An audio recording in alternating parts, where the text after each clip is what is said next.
I'd like to remind you can provide feedback about the talk. There's information on your ticket and also the schedule on the website. And I'd like to introduce the next speaker, Lance Cottrell. He'll be speaking about In the Crosshairs. Please give a warm welcome applause.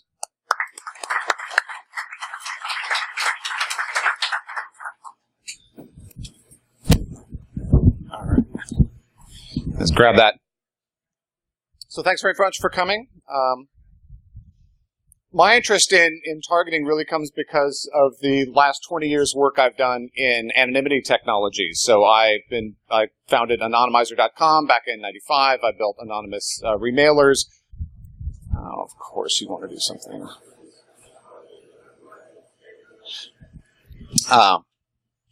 And so I've spent a lot of time thinking about how people get recognized, how people get targeted, and what kind of techniques they can use. We're just going to have fun with this. All right. All right, give me just 1 second. Get back to a screen size where I can actually see things. Just turn off all the networking.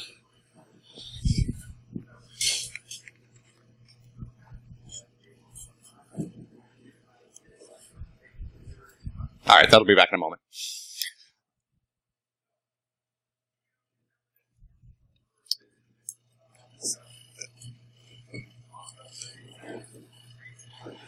So I want to start off just with a general question. I'm sure all of you guys, it's kind of obvious, but if you get an e-card from your mother on your birthday with a childhood picture of you on the card, on the e-card in your email, are you going to click on that link? So I see heads shaking no, but I think most people, if you get something that's sufficiently personal, looks sufficiently real, it's the kind of thing you're still going to engage with. You're gonna click on that because it doesn't sound any alarms. It's what you're expecting to see. And if you're going to a mainstream website, how many of us start the morning reading CNN, Forbes, some other website, see what's going on for the day? I think most people don't feel nervous about doing that. They feel like this is a big legitimate website. I'm not in the dark alleys of the internet. I feel pretty good about this. But of course, each one of these sites has been taken over for a watering hole attack, but not just a general watering hole attack. They've actually been used for targeted watering hole attacks, which I think just changes the entire equation of the threat model that you're dealing with. And targeting it's hard to get really good data, but it's looking like it's a significantly growing threat. So there was a great study that was done. They interviewed a couple hundred companies. They said, are you concerned about targeting? Not at all, somewhat concerned, or it's inevitable. And in 2013, 28% people said it was either a concern or inevitable. And in 2015, 70% of the companies interviewed said targeting was inevitable. So it's gone from, yeah, we see some targeting, it's a thing, but most of the threats they were getting were fairly broad spectrum, to really getting, lasered in. So this was a study of actually companies in England, but I think it probably generally applies. Over 60% of the companies surveyed said that they had been targeted in the previous year.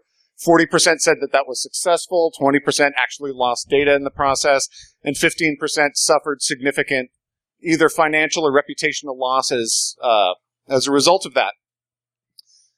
So this is a huge problem. These people are getting targeted, and the targeters are getting in, they're being effective against them. And the two main kinds of targeting we see are email.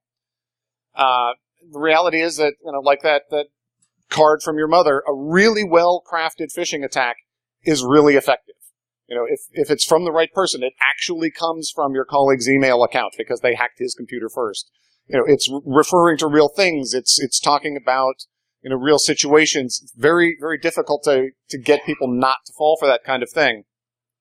And realistically, most of us have to click to work. You will get a link that someone sends you that you, in fact, have to follow because that's part of your job. You need to get the...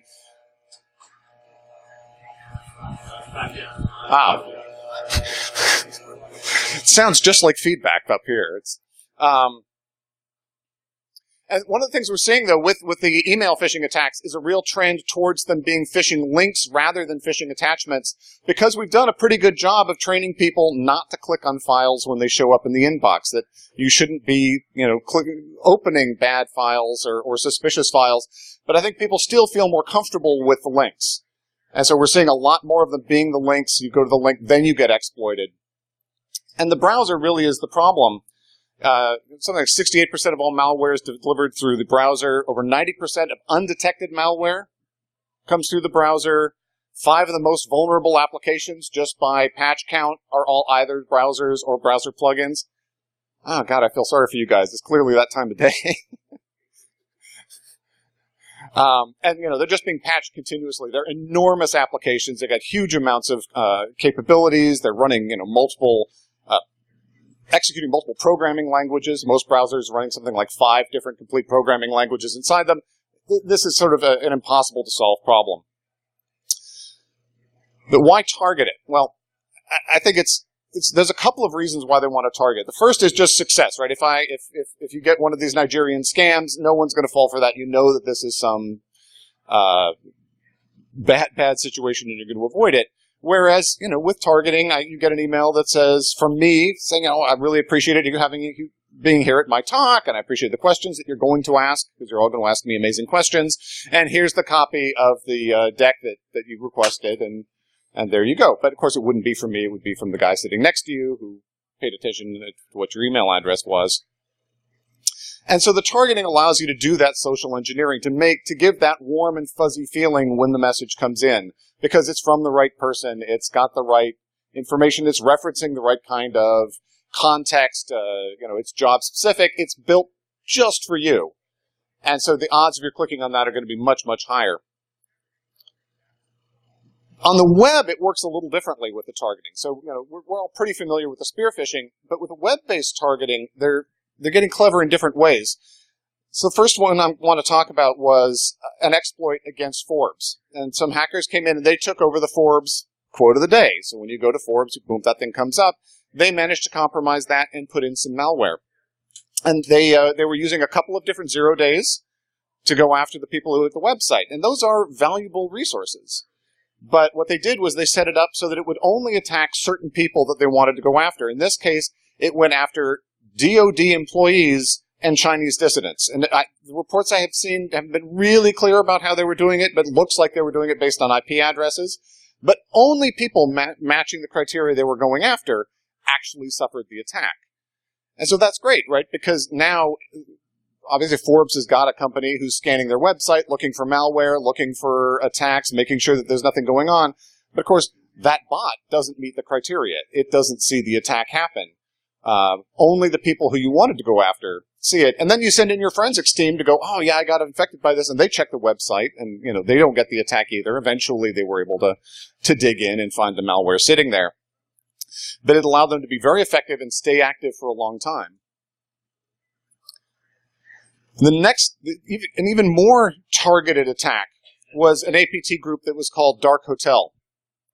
And they went in and they did a 2-phase attack. First, they compromised mostly Asian hotel chains and went into the reservation systems. And they'd look for reservations by high-value targets. So senior government folks or senior military, senior corporate kind of people, CEO levels. And they'd realize when they were going to be staying at the hotel. Okay, and we know this guy's going to be checking in on Tuesday. They would then, and only then, exploit the Wi-Fi captive portal. And they'd go into that and hack it, because now they know who's showing up and what room they're staying in. Well, when you reach the captive portal, what 2 things does it ask you? Name and room number, right. So then they set it up to only exploit that one person. When that name and room number were entered, it would then push an exploit onto the user's machine. And these guys were willing to work pretty hard for it. They were doing a fake Windows update with assigned code base because they brute forced a 512-bit signing cert. And they were using that to issue properly signed updates. And then the software would sit silent for 6 months. And then it would exploit you and start, exfilling all of your data and install the RAT and all that other good stuff. So extremely targeted, and took a long time for these guys to trace it down, because the malware was only resident for the short period of time on the Wi-Fi that the guy was going to be in the hotel, and as soon as they ran the exploit, they actually uninstalled it. And again, you send out your forensics teams, they don't see any of the effects you're looking for. And the water bug attack, APT, they had, I think, even another level of slickness in the way they manage the targeting, in that they do their watering hole as a two-phase target. So when you go to the website, the first time they grab a profile of your computer. They look at what browser, what operating system, what plugins do you have, what's your IP address. They do a browser fingerprint. So they capture all that identifying information from plugins and fonts and languages that allow you to uniquely identify that visitor again when they come back. And then they wouldn't do anything else. So they then get to sit at their leisure and look through all of that. What's your IP address? Where are you coming from? Do you have cookies? Do I know who you are? Can I recognize you? Are you the person I want to go after? And which attacks will work on you? And then they say, okay, yeah, that's a guy of interest. Then the next person, someone who was of interest, visits the page. Then they'd get exploited with something that was almost sure to work and would only attack that individual person based on either the browser fingerprint or the source IP address. And again, really hard to track these people. And they're able to get in and hit their targets because they've done the ground research. They know who they're going after. They know the operating system. They know what this is going to look like. So we're not now talking about sort of general watering hole attacks. This is what I've started calling the sniper at the watering hole. Because if you're sitting at the watering hole and you start shooting every antelope that walks by, two things are going to happen. One, the antelopes are going to start running because of all the shooting that's going on. And two, they're going to start noticing all the bodies piled up, right? And that's what happens with untargeted watering hole attacks. You're exploiting so many machines, so many people, you're leaving lots and lots of evidence lying around, right? Ideally, what you want to do is you want to sit back and wait for the white rhino to walk by because that's the money target, and only shoot him from, half a mile away and then get out. So the game here is to stay below the radar, right? The attacker wants to avoid notice, and he gets a lot of wins from that, right? So he delays detection. Because he's not hitting so many people, it's much harder to notice the attack. It doesn't show up on anomaly detections because you're not getting 1,000 exploited machines, you're getting 3 exploited machines. And of course, there's a numbers game. The more machines someone tries to hit, the better the odds of you being able to recognize the attack happening with your tools. And because the odds are lower, they can now also afford to use the better tools. So that's why with, for example, with the Forbes attack, they were willing to use a couple of 0 days in there. And these 0 days are costing them, six figures plus to buy on the open market. They don't want to then have that burned in 24 hours. By using the targeted approach, they can avoid allowing that to be detected, having the signatures created, having everyone's intrusion detection systems now aware of the techniques they're using and going after it. So by being very careful about only attacking the people you particularly want, you're able to avoid that kind of detection. And you can also do more damage with a targeted attack because of the groundwork you can lay ahead of time. Right? If I'm trying to exploit thousands of people and I get 1,000 desktops, I have no idea who they are, where they are, what company they work for, what resources they might have access to. Whereas if I'm going after just you're in the crosshairs, I'm going to work out, what do you have? I know why I'm going after you. You have access to some particular piece of data. You've got money. You've got some sort of resource. I know that going in. I know what I want to get. I can go directly to that. And more importantly, I know what I'm going to do with it. I've already worked out how to monetize this asset that I'm going to get. Or I've got a whole campaign laid out to, dump all your emails on Pastebin in a certain way to do the maximum amount of reputational damage, or whatever I'm going to do with it.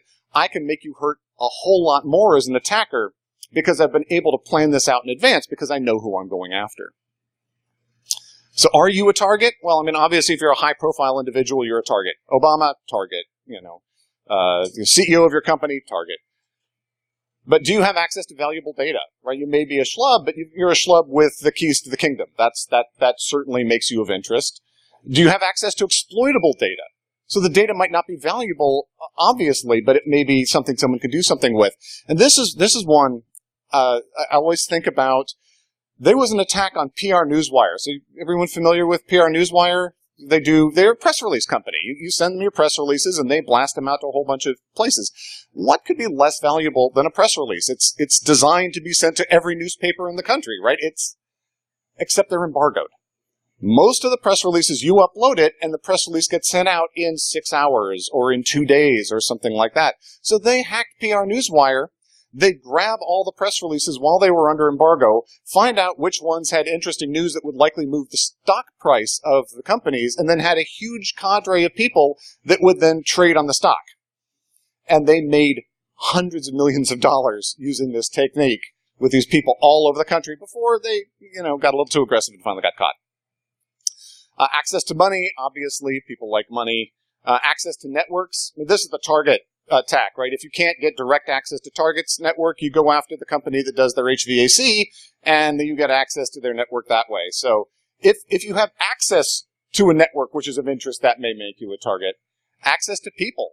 I think you look at the phishing attacks that really work, they're the personalized one. So if you know the guy I want to go after, and I know you know the guy I want to go after, I may exploit you just to get access to your email account so I can learn about him, craft the right email, and send it from your computer, right? Because that's a huge win, and it makes it so much more difficult, right? You can't train someone well enough to recognize a phishing attack when it actually is from your friend's account talking about the fishing vacation you took last week and, everything else. And they go after low-hanging fruit. So if you've got weak defenses, they're looking for that. That's a huge targeting choice. So can we avoid targeting? Can you prevent the targeting from happening to you? So on the web, yeah, you actually kind of can. And this is sort of my core expertise is doing this. So you can delete your cookies. You can hide your IP address. You can scrub the persistent trackers. You can try to get rid of the super cookies. You can mask your browser fingerprint. The browser fingerprint's the tricky one because it turns out it is basically uniquely identifying of your browser just looking at what you've installed on it, your fonts, your plugins, and everything else. It's enough data points for most websites to uniquely identify you from everyone else. For that, my recommendation is a disposable VPN with a virtual machine. So if you've got an absolutely brand new, pristine VM with a browser that you've never installed anything in, no plugins, no extra fonts, that is as generic a fingerprint as you can generate and therefore gives the least information and identifying capability. The email's way worse because it's a two-way communication medium. So you actually need to give someone an address which will reach you. And so if you want to be anonymous, you now need to use an address which doesn't have anything to do with your identity or your job. And then be very careful about who you give that out to. And this becomes basically like running in full alias. You're now in deep cover all the time. And it's hard to do business in deep cover. So the problem of avoiding targeting an email, I think, is somewhat intractable. But doing it for web, dealing with these targeted, snipers at the watering hole scenarios, that's achievable if kind of a pain. So what does this mean for our defensive strategy? How do we need to be thinking about, now that we know we've got the target? I love this cartoon. It's an old cartoon. What do we need to be doing differently or thinking differently? So there's an old saying, right? You can fool some of the people all of the time and all of the people some of the time. And the fact that you can't fool all of the people all of the time really isn't relevant to the attacker. They don't care, right? They just need to fool some of the people all of the time. And you really can't train your way out of this. There's just enough people who'll click on whatever. And just say no is not a good choice either. You can't opt out of the internet. You can't, like I said, you can't choose not to open the attachment from your boss just because it might contain malware, when in fact, you're being told to go open this thing and do something with the document. So, and the other problem is that with targeted attacks, detection works worse when you need it most, right? Those targeted attacks are the ones that are going to do the most damage because they've thought about it. They've targeted you. They've got all these things in place. But simultaneously, this is the time when they're comfortable using those 0 days and the brand new exploit they built and the tools that they haven't used anywhere else because they are the least likely to be detected. They'll have the use of them for the longest possible time. So, the usual clarion call for next generation security, whatever that may mean. I think one of the keys, though, is got to be getting towards security against unknown attacks. And just knowing, the exploit will happen and you will not detect it. And building systems that won't kill, you don't lose everything just because you got infected, you clicked on something. I think that means instant, automated, and painless recovery, whether or not you detect things. So just making sure you can cycle all the time. And containment and damage minimization. I think we're starting to see a lot of companies doing these sorts of tools where the application that's going to get exploited runs inside some sort of a virtual machine. It's sandboxed away from other things so that when that happens, it doesn't get to run away and destroy the rest of your network and steal all your data. And user-resistant or user-tolerant design. Just because you can't trust your users are going to click things. They're going to open links. They're going to share things. They're going to reuse passwords. They're going to do all the things that we keep telling them not to do. Ideally, you want to make sure that just because someone's a human being doesn't mean that you automatically have lost your corporate security. I really like the idea of isolation for this. Isolating the application from the desktop, isolating the application from the network, making sure that when the malware attacks that application, it doesn't then get to pivot and do other things. It doesn't get to go from the browser to the email or from the browser to the file system, keeping that tightly contained. And also in the network. I mean, it's really easy to write a little JavaScript that will use WebSockets to enumerate the internal network of your target without even exploiting the browser, right? They just look at a page, and it goes and scans all the IPs on the local network. It works out what the local IP space is, scans all the IPs, and returns back information about it. And then you can say, oh, that looks interesting. I want to go after that. So isolating both the desktop and the network, I think, is critical. Otherwise, you're just allowing them to go look around for soft underbellies. And I'm liking virtualization a lot for this. So the same way it helps with identity protection and your anonymity, it also helps with this kind of isolation, right? You can put the app in a box, and as soon as you're done using the app, you could burn the box down. And next time you need to use the app, you spin up the new VM, and it's from a reference image, and you've gotten rid of all the malware, and all that's gone. Makes the restores really quick and easy, and you can keep them small. So one of the problems you see is often that you'll start virtualizing, but then you move to the whole desktop. You're starting to move towards the VDI solution, but now you've just sort of moved your whole problem into the cloud. And if I compromise the VDI, then I get all your data. So you want to keep the box that can get compromised as small as you can, so the amount of damage they can do to the stuff in that box is minimized. If they compromise your browser, they only get the browser, and only the stuff that you've done in the browser this session. They don't get the email and the rest of the systems. And then just making sure that the rebuild process happens whether or not you detect anything, right? You don't want to say, I'm going to wait until I see malware in this box to launch my restore. You want to say, okay, every time you close a tab, or every time you close the browser, or every time you're finished with your email, burn it down, start again, because there might have been some malware in there and you wouldn't know. And you can't count on knowing. And I think just from an architectural point of view, trying to reduce the amount of data that's floating around. When I was started Anonymizer, we actually called it the prime directive, was you will not keep data about your user's activity. Right? If it exists, it can be stolen. If you've got logs, if you've got any kind of data at all, it can get out there. Whereas if you design the architecture from the beginning to not have that kind of information, then the hacker can't get it. Or, the government can't come along and do to you what they're doing to Apple and insist on you try to reverse engineer things out and give them a backdoor. Well, if it's not there, you don't have those kind of leaks.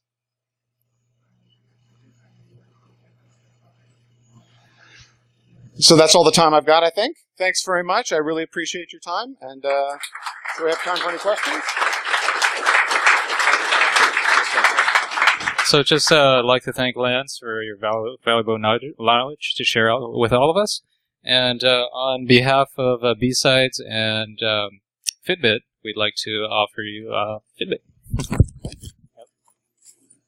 There we go. Sure. All right. And thank you, folks, for joining. Have a quick announcement. So there will